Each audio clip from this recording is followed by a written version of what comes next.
In this grade 12 business studies video, we are preparing for the 2025 October-November final examination. In this video, we are looking at the essay predictions for your paper 1. We have already covered the paper 1 scope, that is all the topics that you can expect to be in your paper 1. So in this video, we are looking at the essay predictions. Now, it is important that you look at the scope first so that when you come to this essay predictions, it's going to make sense what I'm going to say. But before we get into that, I wanted to remind you that we still have the business studies paper 1 and paper 2 cheat sheets. All you have to do to get yourself your copies is simply email me at priscilla.sanelane@gmail.com. The business cheat sheets, I always said that they have the scope as well as the possible essays, all of the possible essays that could come up. So if you have it as early as possible, then you are able to be fully prepared for your examinations.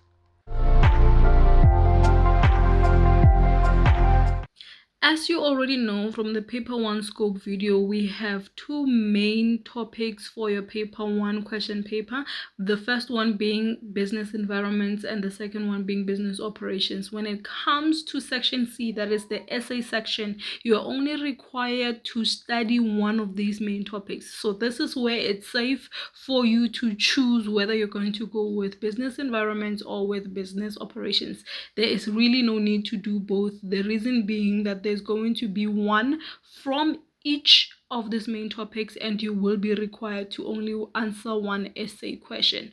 I hope that is clear. So if you choose to go with the business environments, this is what you can expect.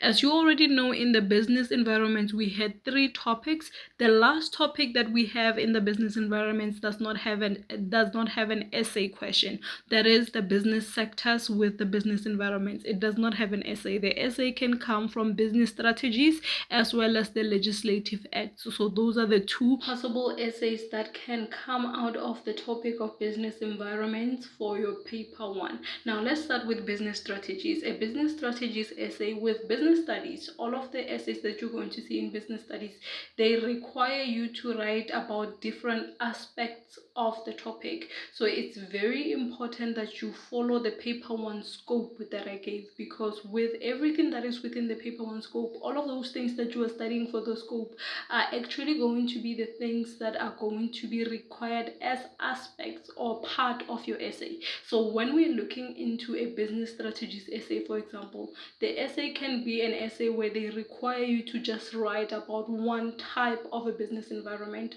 So my predictions for this one is they can ask for an intensive strategies or for diversification strategies or even integration strategies, right? And then they could also ask you additional things with those. So I have seen an essay where it starts off asking you to explain different types of intensive strategies, and then it asks you for the impact of diversification strategies. Then it asks you to give an evaluation of a strategy. Then they ask you to use one of the analysis tools, which could be the pestle analysis for a business. So you are seeing that it is different parts of the topic of business strategies that is asked within one topic. So that's what you can expect. So for you to be fully prepared, make sure that you prioritize these ones that I have put on the slides for you. That is the intensive strategies, the diversification strategies, the evaluation of strategies, a pestle analysis,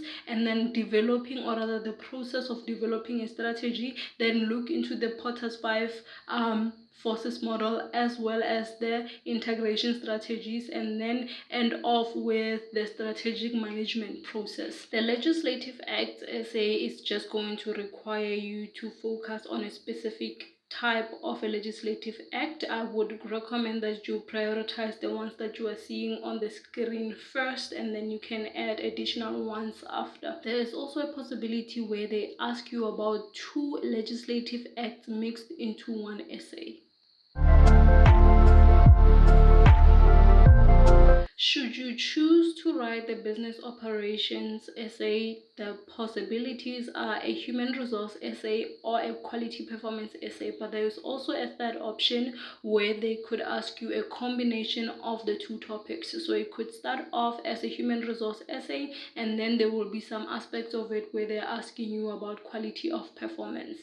Either way, you will need to be fully prepared with everything that we discussed in the business scope. So for the business operations, if you're choosing this, make sure that you study everything that is in the paper 1 scope for business operations for you to be fully prepared, because once again, remember, in business studies, the essay, they can ask you different aspects of it within an essay, and those aspects are usually what we covered in our paper 1 scope. So when we look into a human resource essay, for example, you can see that they can ask you about the selection procedure, the interview, or rather the role of an interviewee and an interviewer, the induction process. They can ask you about fringe benefits. They can ask you about what should be included in an employment contract. They can ask you about the recruitment process. They can ask you to perform a job analysis.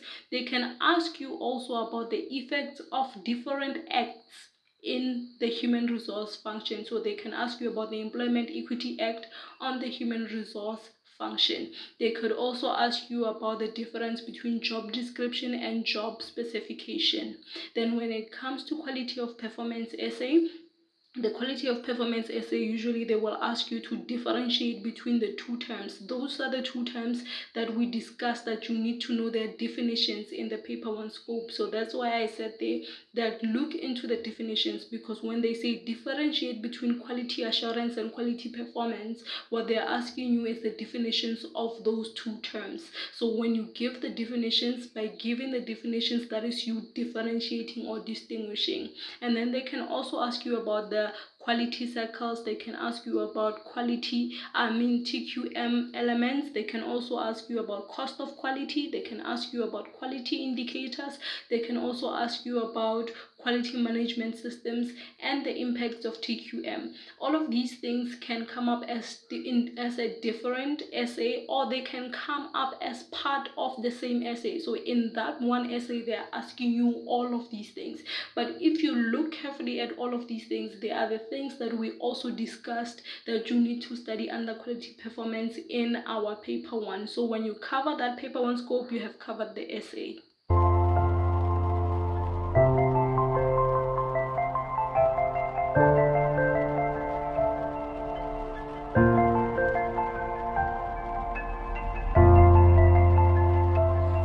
Recommend you more of my videos, be sure to click the like button and subscribe to the channel. And if you have any questions, leave them in the comment section below.